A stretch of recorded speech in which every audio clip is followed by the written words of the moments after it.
Hey guys, welcome to the next video of classical optimisation techniques. तो इसके अंदर हम क्या देखेंगे? दूसरा सेकंड फेज मेथड।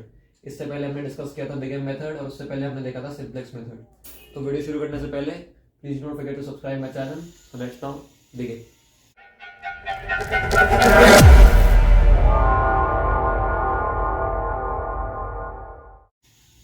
तो गाइस, इसके अंदर हम देखते हैं सेकंड फेज मेथड।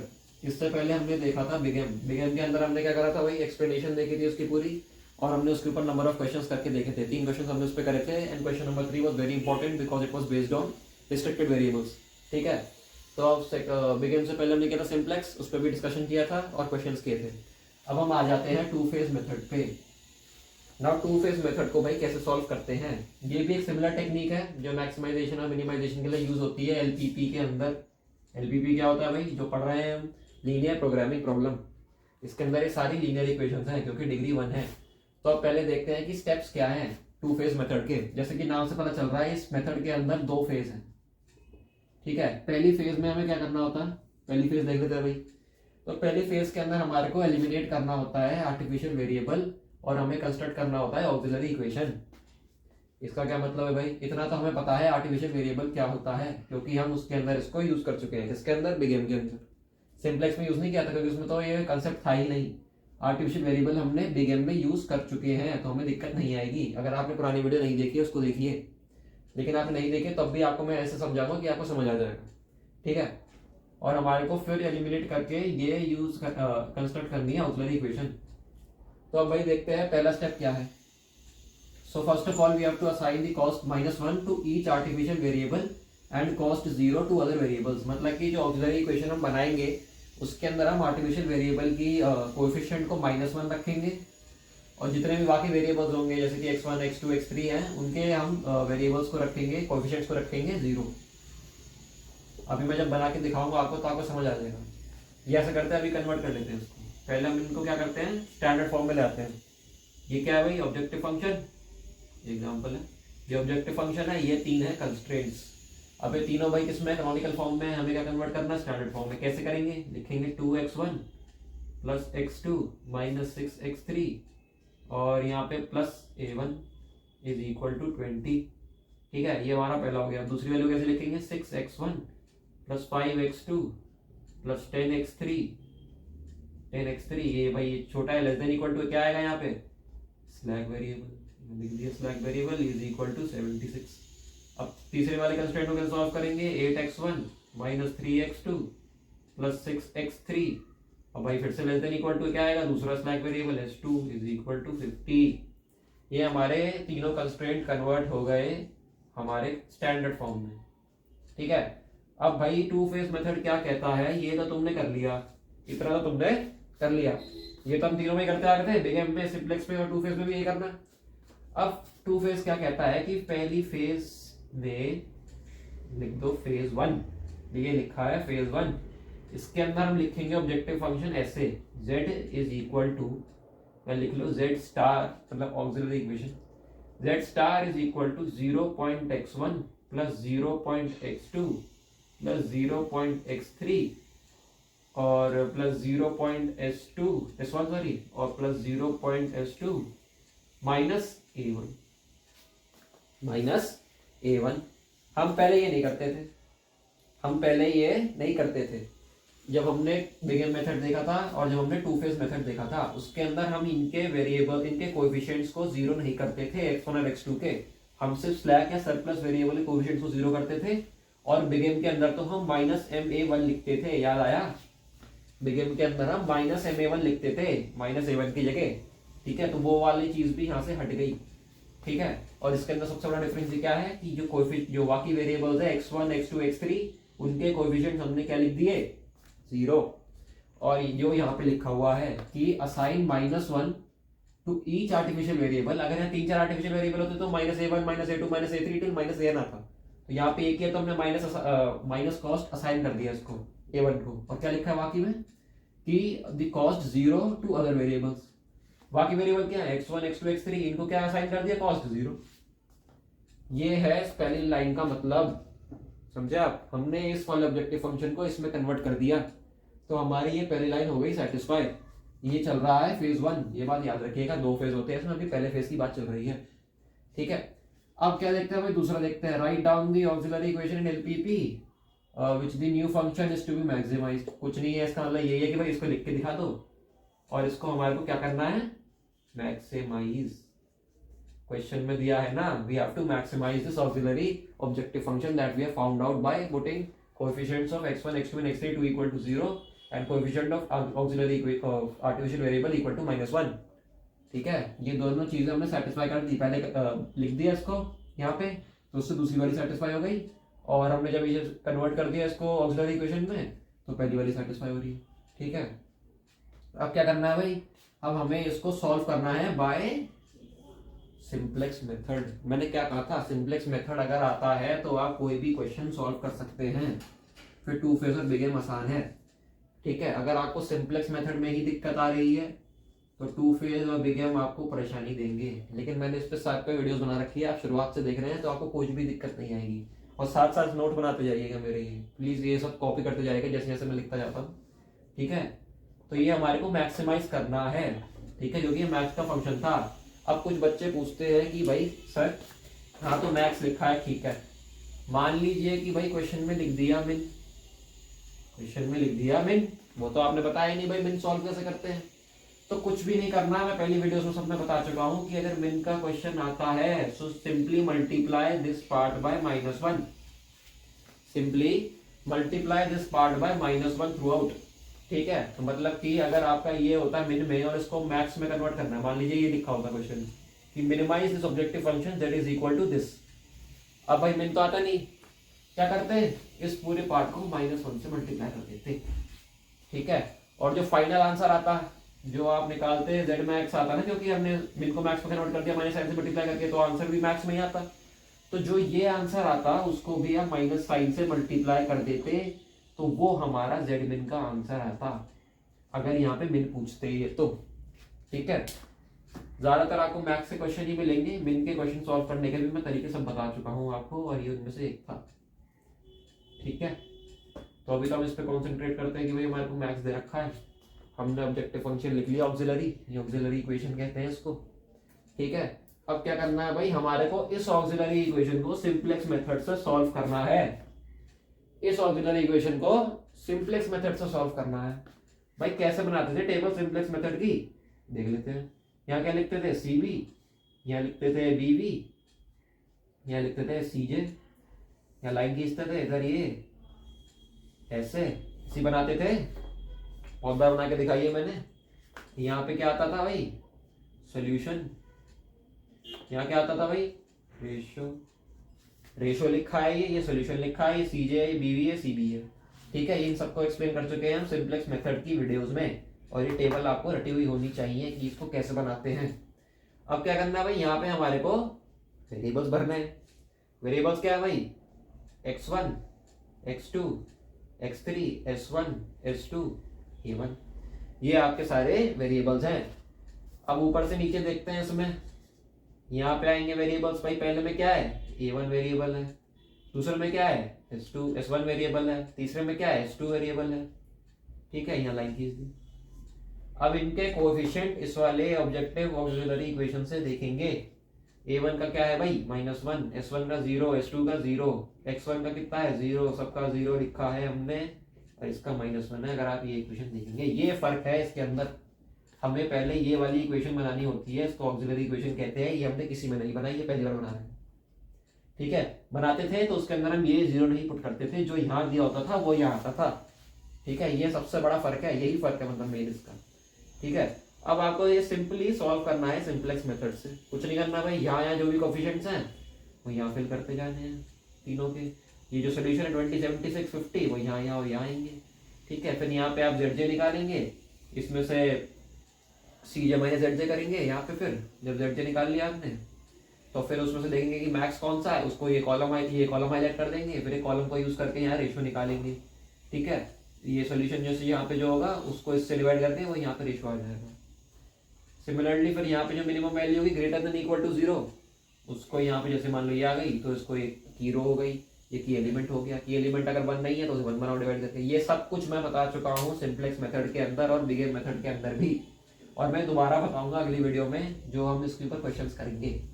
ठीक है, तो ये मैं हटा देता हूँ, आई होप आपने नोट कर लिया होगा।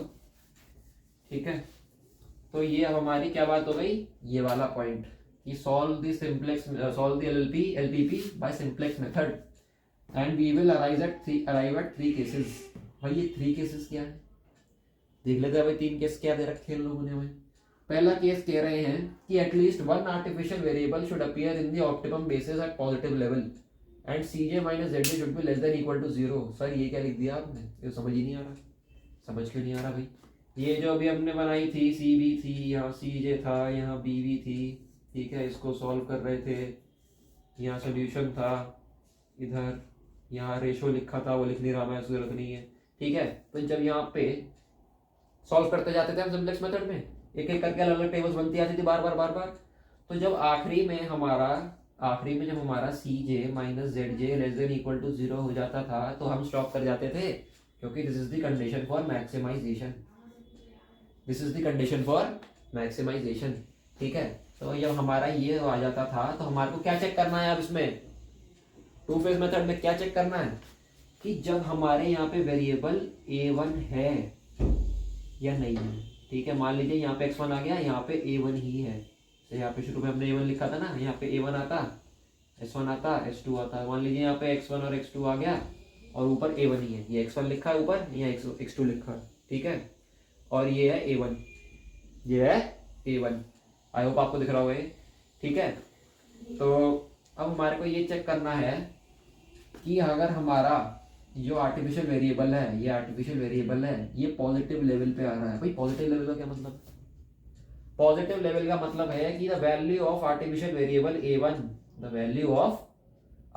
Variable a1 if over here इस सोल्यूशन में जब हम यहाँ निकालते हैं इज ग्रेटर देन 0 मतलब कि पॉजिटिव वैल्यू है, तो हम सेकेंड फेज में प्रोसीड नहीं करेंगे। ठीक है, हम सिर्फ आखिरी की 2 फेजों में प्रोसीड करेंगे, वो बता दो स्टेप केसेस में फॉलो करेंगे। फेज 2 में वो मैं बता रहा हूँ कैसा आएगा। ये पहला पॉइंट समझे आप। आर्टिफिशियल वेरिएबल हम इस वेरिएबल में आके जब सॉल्व करते जाते हैं सिंप्लेक्स टेबल पर नॉर्मली, मान लीजिए यही रह गया, ये ऐसी कोई रो या कोई ऐसी की कॉलम ही नहीं आया कि जिसकी वजह से ये इंटरचेंज हो जाता है। यहाँ पे वेरिएबल्स लिखते हैं ना, उनसे इंटरचेंज हो जाता है, ऐसा हुआ नहीं। ठीक है, और यहाँ पे इसकी वैल्यू भी पॉजिटिव है, मतलब कि ग्रेटर देन 0 है, इक्वल टू भी नहीं है, ग्रेटर देन है। ठीक है, तो फिर हम सेकंड फेज में फॉलो अप नहीं करेंगे and we will say that the question that has been given to us does not have a basic feasible solution. मतलब कि जो हमारे पास क्वेश्चन दिया हुआ था उसके अंदर एक बेसिक फीजिबल सॉल्यूशन नहीं है। ठीक है, अब भाई क्या देखते हैं, सेकंड केस देखते हैं। सेकंड केस में क्या दे रखा है, if at least one artificial variable appears at in the basis at 0 level and this condition is also satisfied. कहने का मतलब क्या है भाई, वही चीज है सेम।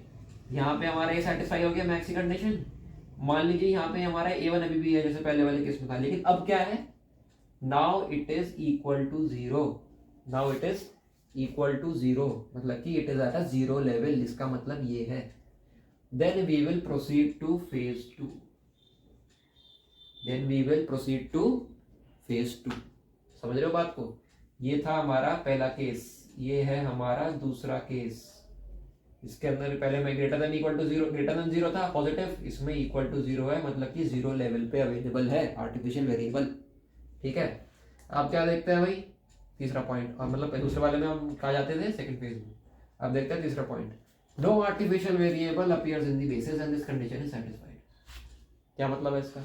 इसका मतलब ये है कि यहाँ से ये हट चुका है, मतलब कि ऐसी कंडीशन आ चुकी थी, ऐसी की या कॉलम हाईलाइट हुए थे, की रो या की कॉलम हाईलाइट हुए थे, जिससे हमारा आर्टिफिशियल वेरिएबल रिप्लेस हो गया और यहाँ पे मान लो x3 आ गया, यहाँ पे मान लो x3 आ गया, ये x1 मान लो, ये x2 मान लो। इतना इंपॉर्टेंट नहीं है ऑर्डर, बस ये मान लो कि यहाँ पे आर्टिफिशियल वेरिएबल रिप्लेस हो गया किसी और वेरिएबल से।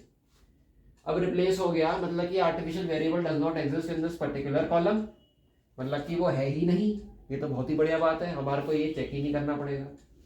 तो जब भी ऐसा होता है कि आर्टिफिशियल वेरिएबल रिप्लेस हो जाता है या फिर रिमूव हो जाता है, एलिमिनेट हो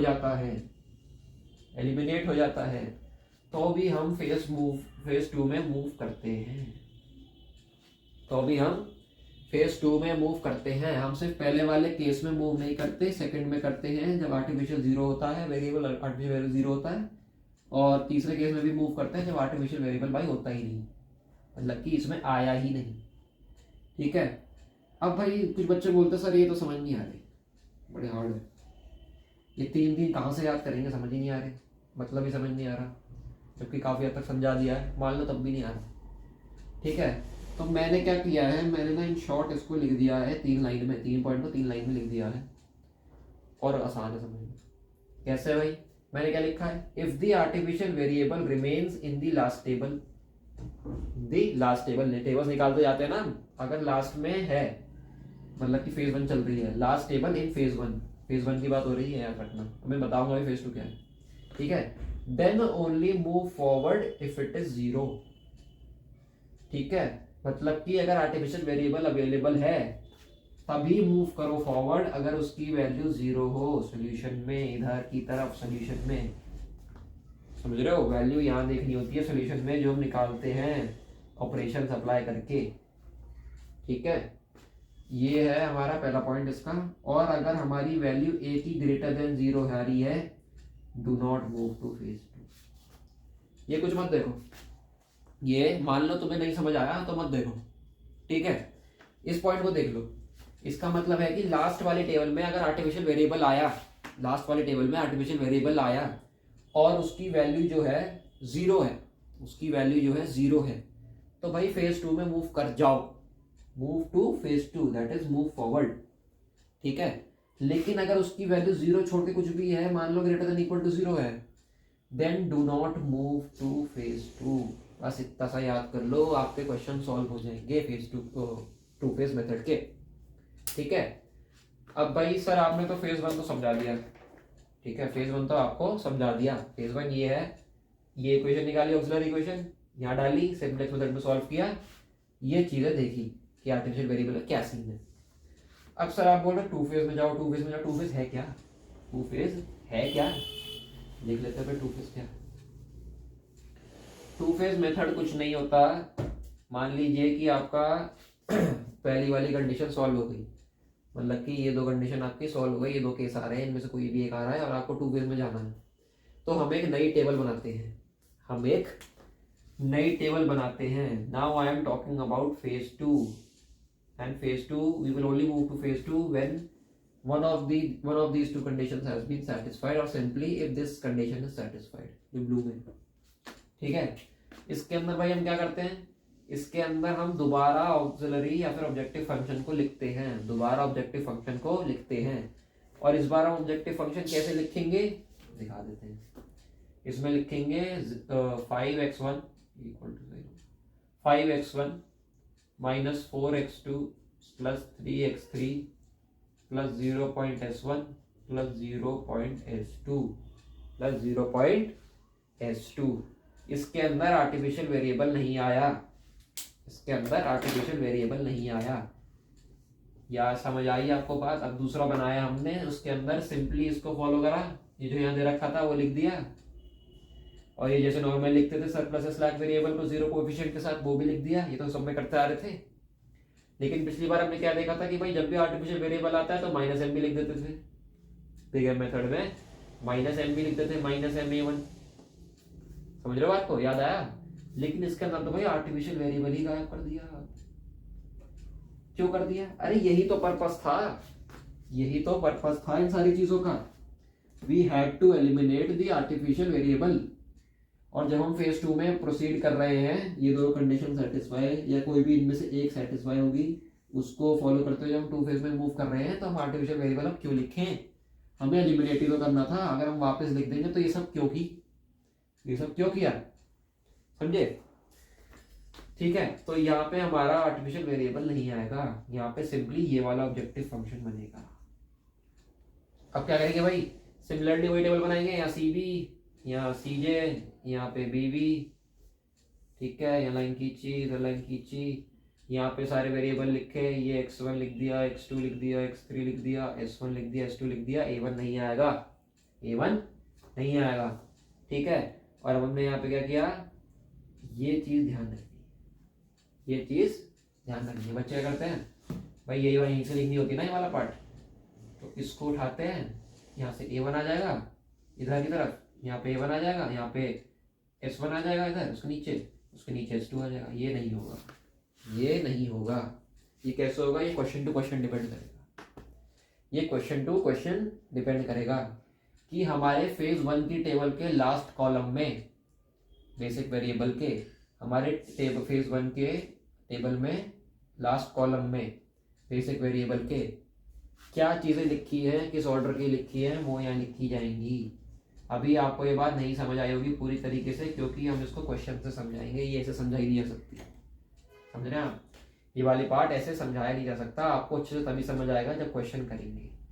तो पूरी तरीके से सेकंड फेज को समझने के लिए हम एक क्वेश्चन करेंगे। हो सकता है ये वाला क्वेश्चन उठा ले, कन्वीनियंस के लिए आपकी, हो सकता है दूसरा उठा ले, ठीक है। तो इस पे 2 से 3 क्वेश्चन किए जाएंगे 2 फेज मेथड पे, और अच्छे से एलैबोरेटली करे जाएंगे ताकि आपको सब कुछ समझ आए। कोई दिक्कत की परेशानी की बात नहीं है, अगर 2 फेज समझ नहीं आया इस वीडियो में, कोई परेशानी होने की बात नहीं है।